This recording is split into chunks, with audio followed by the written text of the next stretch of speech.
آپ کو پتہ ہے سب سے پہلا جو گناہ کا فارم تھا، جو گناہ کی شکل تھی، وہ تکبر تھی۔ ابلیس نے اللہ سبحانہ تعالیٰ کی نافرمانی کیا تھا اور اللہ سبحانہ تعالیٰ نے اسے جنت سے بے دخل کر دیے تھے۔ میں جب حفظ کیا کرتا تھا تو ہماری کلاس میں ایک آدمی جوائن ہوا جس کی عمر شاید تقریباً 30 سے 35 سال کی ہوں گی۔ اسے قرآن بھی تجوید سے پڑھنے نہیں آتا تھا، لیکن ماشاءاللہ جو اس کا جذبہ تھا، جو اس کی محنت تھی، اور اس نے اتنے کم ٹائم میں 5 پارے بھی حفظ کر لیا تھا۔ بہت اچھا جا رہا تھا، لوگ اس کی کافی تعریف کر رہے تھے اور کافی وہ امپروو ہو رہا تھا، ایک اچھا انسان بن رہا تھا۔ تو ہوتا کچھ یہ کہ اسی مسجد کے اندر ایک آدمی آیا کرتا تھا، ایک مانگنے والے جو رہتے ہیں، لیکن وہ نجومی تھا، وہ جادوگر تھا۔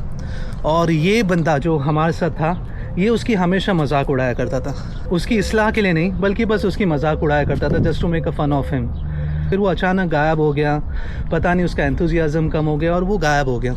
کچھ عرصے بعد اس کی افواہ پھیلنا شروع ہوتی ہے کہ جو بندہ تم لوگ کے ساتھ تھا وہ قبرستان میں دکھتا ہے۔ اور جب ہم لوگ نے جا کے چیک کیے، نہیں میں نے پرسنلی نہیں کیا، لیکن جو میرے قریبی ہیں ان لوگ نے جب جا کے چیک کیے، وہ قبرستان میں راتوں کو کپڑے اتار کر سویا کرتا تھا، اس لیے کیونکہ پتہ نہیں اس کو ایک انٹرسٹ آ گیا تھا کہ اسے بھی جادو سیکھنا ہے۔ تو وہ جادو سیکھنے کے لیے قبرستان میں برے عمل کیا کرتا تھا، جو پتہ نہیں جادو کا سیکھنے کے ریچولز رہتے ہیں، اللہ عالم کیا رہتے ہیں۔ تو ہمارے جو مولانا تھے انہوں نے ہمیں بہت پیاری حدیث بتائیں۔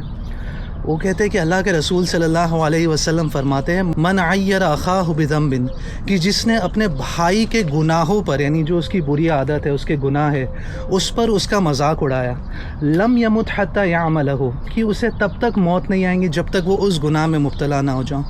آپ اگر کسی ایسے بندے کو دیکھتے جو گناہ میں مبتلا ہے، یعنی جو برا کام کر رہا ہے، جو اللہ کی نافرمانی کر رہا ہے، اگر آپ اس کی اصلاح نہیں کریں تو ٹھیک ہے، لیکن ایٹ لیسٹ اس کی مذاق نہ اڑاؤ، کیونکہ آپ کو تب تک موت نہیں آئیں گی جب تک آپ اس انسان جیسے نہ بن جاؤ۔ آف کورس یعنی بہت سارے فارم ہوتے ہیں انسان کے انفلوئنس ہونے کے، ہم جسے دیکھ رہے، ہم جسے سن رہے، ہم یعنی جسے ہیرو بنا رہے، ہم اس سے انفلوئنس ہو جاتے ہیں، ہماری پرسنالٹی میں چینج آ جاتا ہے۔ لیکن کبھی کبھار ہماری پرسنالٹی میں اس وجہ سے بھی چینج آتا ہے۔ اللہ ہمیں توفیق دے کہ ہم کسی کی مذاق میں اپنی خوشی یا اپنی امیوزمنٹ نہ ڈھونڈیں۔